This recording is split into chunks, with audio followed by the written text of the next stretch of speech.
dans cette salle. Vous allez vivre un âge d'or. Et nous devons créer une société inclusive et trouver le moyen d'éviter qu'il y ait un gigantesque gap. Ce que Harari, dans Homo Deus, appelle des dieux et des inutiles, les dieux, vous, qui maîtrisez, contrôlez, managerez les technologies NBIC, les technologies transhumanistes, et les inutiles, les gens moins favorisés, qui auront du mal dans le monde compliqué dans lequel nous rentrons, et les gilets jaunes. C'est la première manifestation de ce gap intellectuel insupportable que nous sommes en train de créer entre les winners, les dieux d'Harari, et les losers, les inutiles d'Harari. Et je reprends les termes d'Harari, non pas pour m'en féliciter, mais pour alerter tout le monde sur le fait que la crise des Gilets jaunes n'est pas un épiphénomène, elle est là pour 100 ans. Et c'est vous qui la résolverez. A-t-on le droit de créer Homo Deus? A-t-on le droit d'être tout-puissant? Ou devons-nous rester des petites créatures sous la dépendance de la transcendance, quelle qu'elle soit? Et si nous décidons d'être Dieu,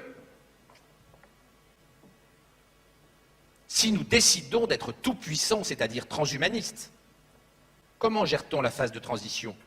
Ah, moi j'adore les gilets jaunes, mais je ne pense pas que ce sont les gilets jaunes qui vont gérer la complexité du monde qui vient. Je suis un horrible élitiste, je pense que le monde complexe de demain ne peut être géré que par des intellectuels. Ça ne veut pas du tout dire que je suis favorable à supprimer le droit de vote et que je suis favorable au retour au suffrage censitaire. Mais je ne pense pas une seconde que le monde de demain sera simple et pourra être géré d'un claquement de doigts par des groupes populistes qui se sont réunis sur Twitter. Je pense que c'est vous, les scientifiques et intellectuels de demain, qui vont avoir la responsabilité de gérer un monde ultra compliqué, très fragile d'un point de vue politique. Car oui, je pense vraiment que la démocratie est menacée dans les décennies qui viennent et pas seulement par les fake news. J'ai écrit plusieurs articles dans l'Express sur la nullité scientifique des gouvernants et des politiciens. La plupart des hommes politiques sont des burnes en sciences, sont des burnes en techno, sont des handicapés du mulot.